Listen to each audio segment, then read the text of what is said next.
Então agora vamos para o selamento. A gente viu que o livro está sendo desselado, tá certo? Os selos estão sendo removidos, mas no meio, né, entre o sexto selo e o sétimo selo, o que que ocorre? Um selamento.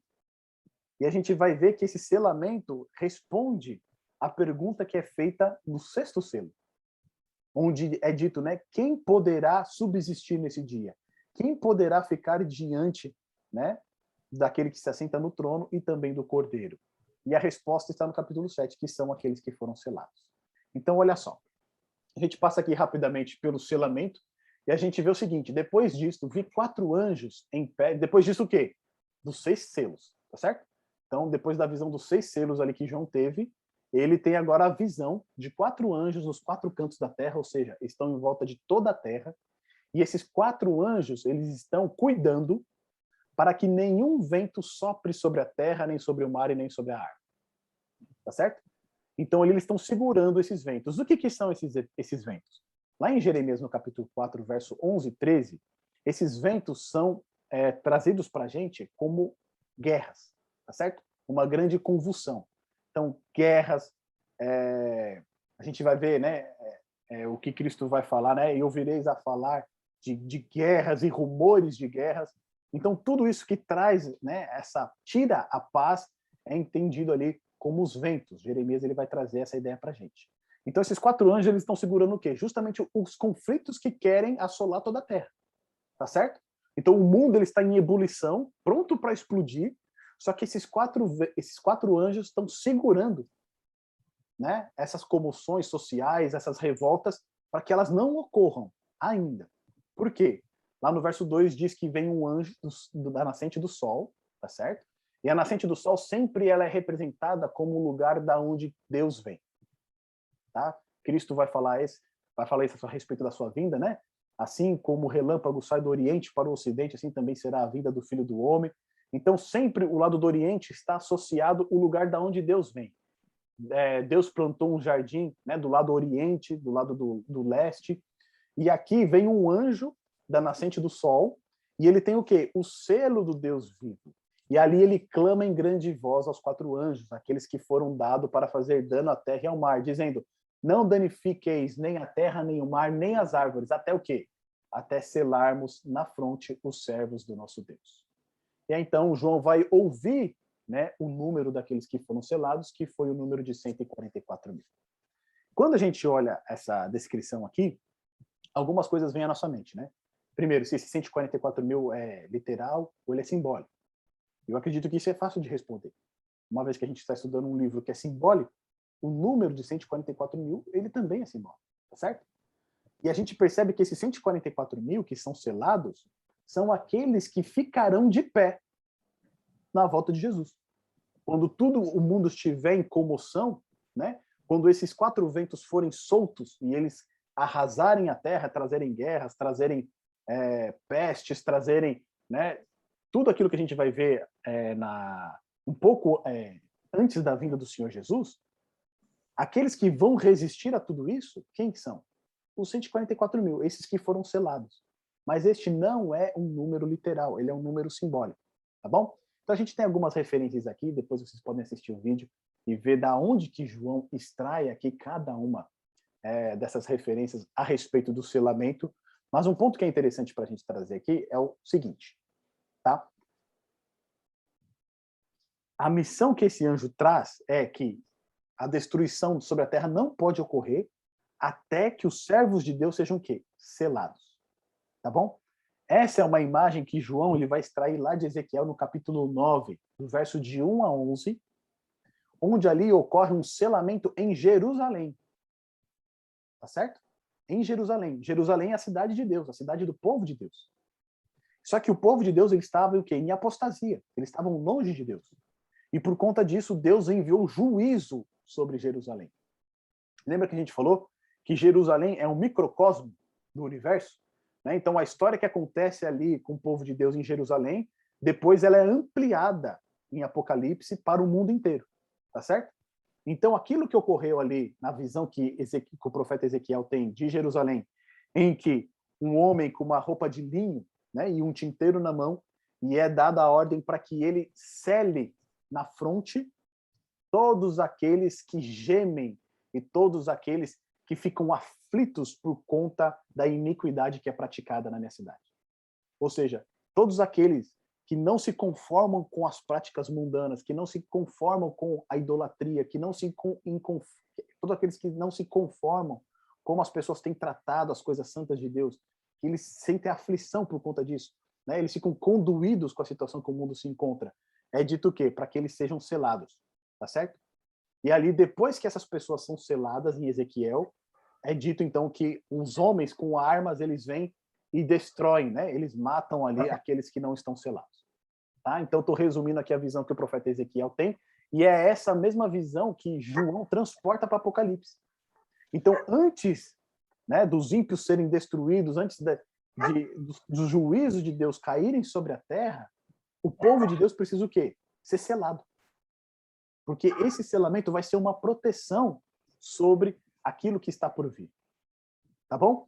Então, o que é esse selamento? Olha só, isso aqui a gente vai ler só para a gente tirar algumas questões aqui, tá? Então, Efésios, no capítulo 1, verso 13 e 14. Vamos lá abrir em Efésios, e quem puder, quem já encontrar, por favor, lê para a gente.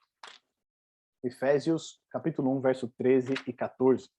A gente vai ver como que nós somos selados. De que maneira nós somos selados. Quem encontrar, por favor, pode ler para a gente.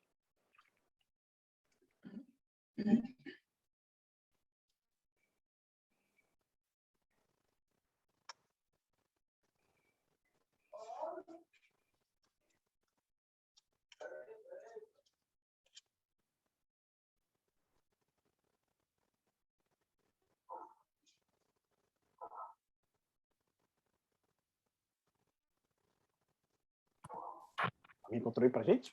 Por favor, pode ler. Em quem também vós, depois que ouvistes a palavra da verdade, o evangelho da vossa salvação, tendo nele também crido, foste selado com o Santo Espírito da promessa, o qual é o penhor da nossa herança até o resgate da sua propriedade em louvor da sua glória. Amém, obrigado. Então, nós somos selados pelo quê, né? Ou por quem? Pelo Espírito Santo, tá certo? Nós somos selados pelo Espírito Santo. Quando a gente aceita Jesus como nosso Salvador e entregamos a nossa vida, nós somos selados pelo Espírito Santo. Então, a presença do Espírito Santo na nossa vida é o selo de Deus. Agora, olha que coisa interessante.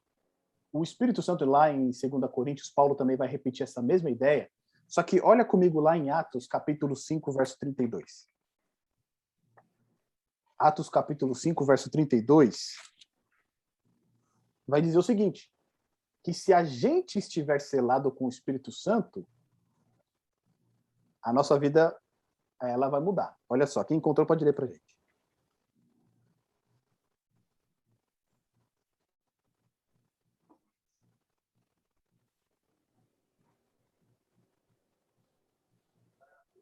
Alguém quer ler? Senão eu posso ler aqui pra gente. Atos 5, 32. Posso ler? E nós somos testemunhas acerca destas palavras, nós, e também o Espírito Santo que Deus deu àqueles que lhe obedecem. Então, olha só, nós somos selados com o Espírito Santo. O Espírito Santo é dado por Deus para quem? Para aqueles que lhe obedecem. Ou seja, para eu ser selado com o Espírito Santo na minha vida, para eu ter o Espírito Santo pleno na minha vida, eu preciso o quê? Obedecer a Deus. E isso envolve a obediência a tudo que Deus requer de nós, principalmente aos seus mandamentos. Tá certo? Se eu não obedeço aos mandamentos de Deus, eu não posso ser selado pelo Espírito Santo de Deus. Isso não significa que, vamos dizer assim, se eu não obedeço por falta de conhecimento, né? Então, existe aquela questão, eu posso desobedecer porque eu não sei, ou eu posso desobedecer porque mesmo sabendo, eu prefiro não obedecer. Tá certo? Então, nessa situação, eu não posso ser selado pelo Espírito Santo de Deus, porque eu estou em rebelião, eu estou em rebeldia, porque eu sei o que precisa ser feito e não faço. Então, o Espírito Santo é o selo de Deus na nossa vida. E ele também é concedido àqueles o quê? Que obedecem ao quê? A Deus. E isso envolve obedecer os seus mandamentos. E aí, quando a gente vai lá para o Antigo Testamento, a gente vai pegar o sinal de Deus, né? qual que é o selo de Deus de aliança para com o seu povo, a gente vai ver, por exemplo, lá em Êxodo capítulo 31, dos versos 16 a 17, que o sábado é um selo, é um sinal da aliança de Deus com o seu povo, e é um selo o quê? Perpétuo. Tá certo? Lá em Ezequiel, no capítulo 20, nos versos 12 e 20, Deus vai falar, também vos dei os meus sábados como sinal entre mim e vós. Ou seja, o sinal entre o povo de Deus e ele é a obediência aos seus mandamentos. Principalmente a questão aqui do quarto mandamento, que é o sábado. Por quê? O quarto mandamento é aquele que representa quem Deus é, tá certo? Que vai falar que Deus é o Criador, vai falar sobre o que Deus tem domínio, que é sobre toda a terra, e vai carregar o quê? O seu nome, tá certo? O Senhor. Então, o quarto mandamento, ele fica no centro do decálogo, né? Dos 10 mandamentos, ele é o centro da lei de Deus, e ali também ele é o selo de Deus. Porque ele traz essas 3 informações para a gente. O nome de Deus, o Senhor, o que Deus faz, né? A sua função, que é o quê? Criador, e a sua jurisdição, que é o quê? Toda a terra. Tá certo? Porque ele é o criador de toda a terra. Então, esse é o único mandamento que traz o nome de Deus, traz aquilo que ele é e traz também o seu governo, né? o seu domínio que é sobre toda a terra. Então, quando fala aqui a respeito do selamento que vai ocorrer antes que a destruição venha sobre o mundo, a gente percebe uma coisa, os 144 mil, eles vão estar selados por Deus. No entanto, esse selo é a presença do Espírito Santo na vida do cristão. Tá certo? É a presença do Espírito Santo, ele vai ser cheio do Espírito Santo. Só que sendo cheio do Espírito Santo, ele é cheio do Espírito Santo para obediência aos mandamentos de Deus. Inclusive o quarto mandamento, que é o selo de Deus. Então, nos últimos momentos, quando a terra estiver ali, próxima à vinda do Senhor Jesus, aqueles que forem selados, eles serão selados com o Espírito Santo de Deus para a obediência a todos os mandamentos. Depois a gente vai ver que no grande conflito, né, nos capítulos lá 12 a 14, o que vai estar em cerne ali é a adoração a Deus e a obediência aos seus mandamentos. E a gente vai ver que realmente aqueles que vão resistir até o final são aqueles que forem o quê? Selados por Deus. Então, esses 144 mil não é um número literal, mas sim um número simbólico, tá certo?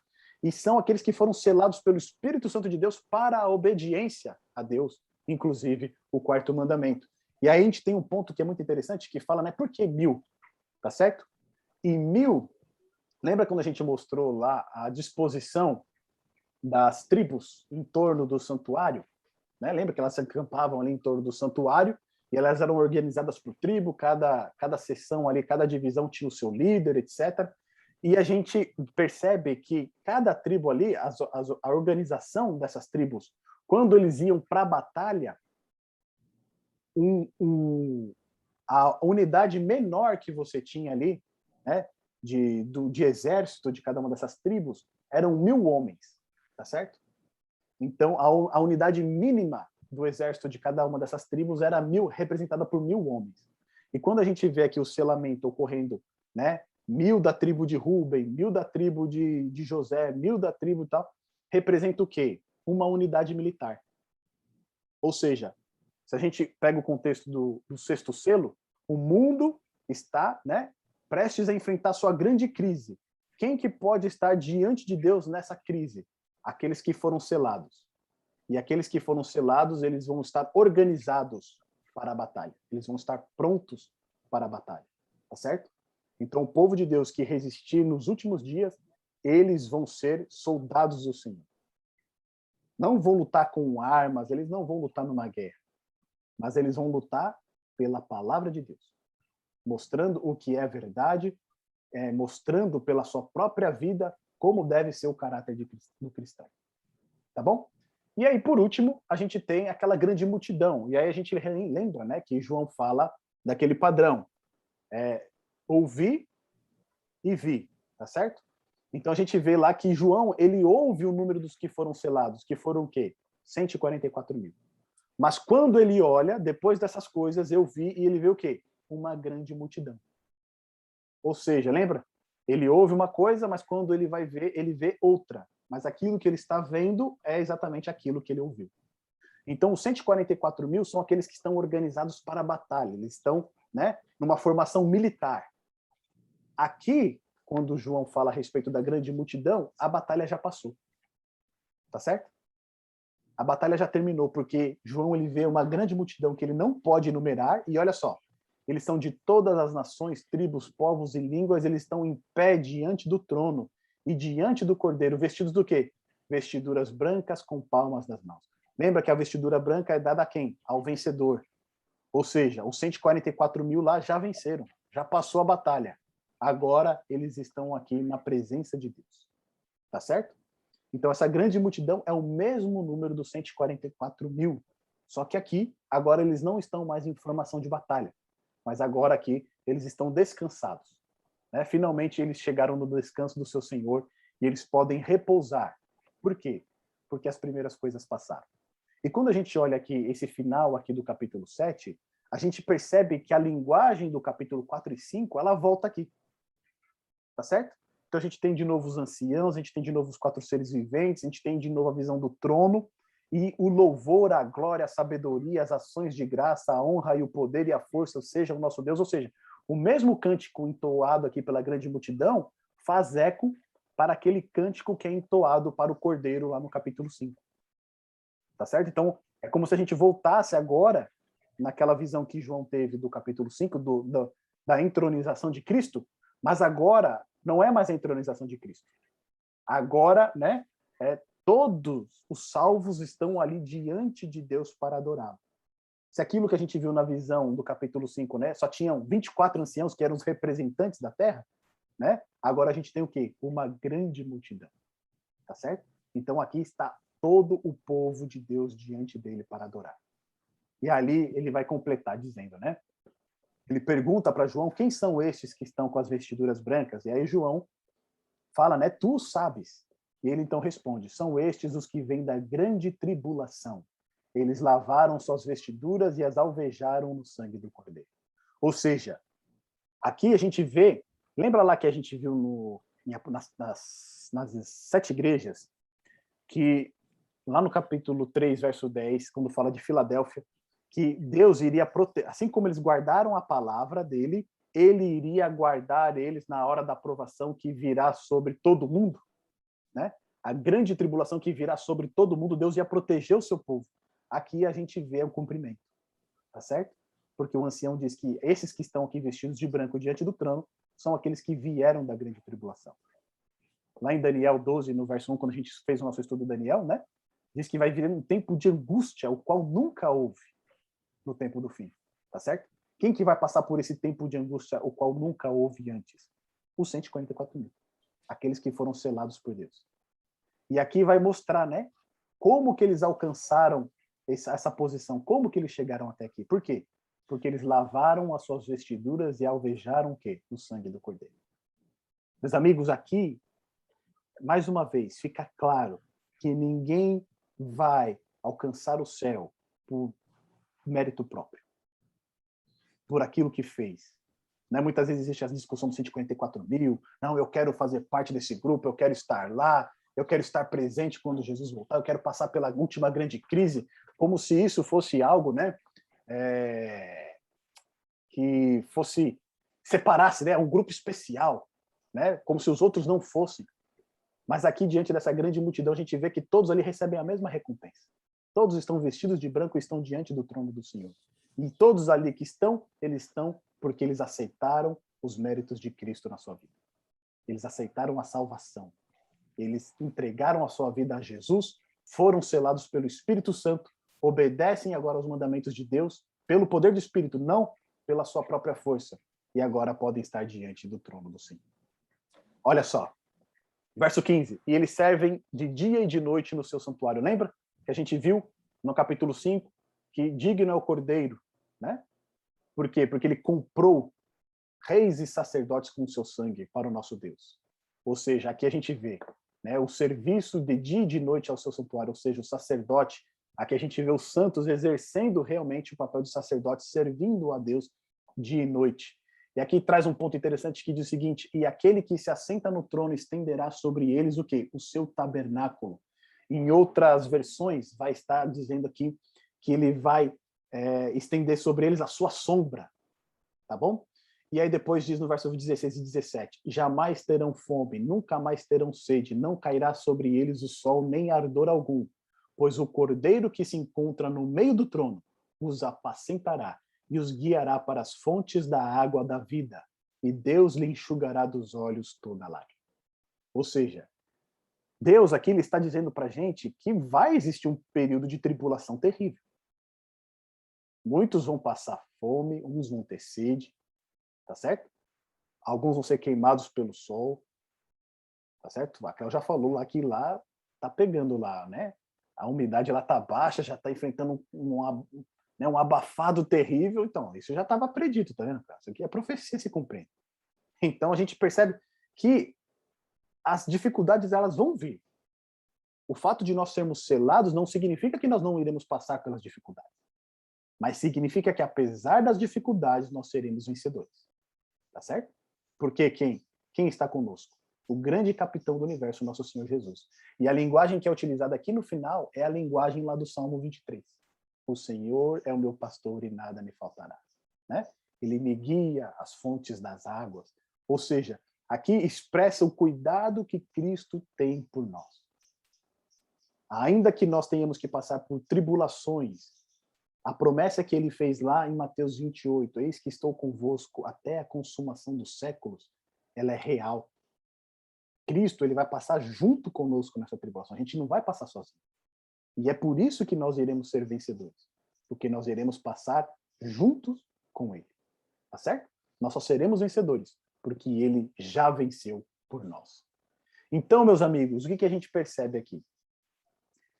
Nós estamos caminhando para uma crise tremenda. Só que essa crise, ela só vai ser deflagrada quando todos os servos de Deus tiverem o quê? Selados. E ser selado, a gente viu aqui, eu sou selado pelo Espírito Santo para a obediência aos mandamentos de Deus, inclusive ao selo de Deus que é a salva.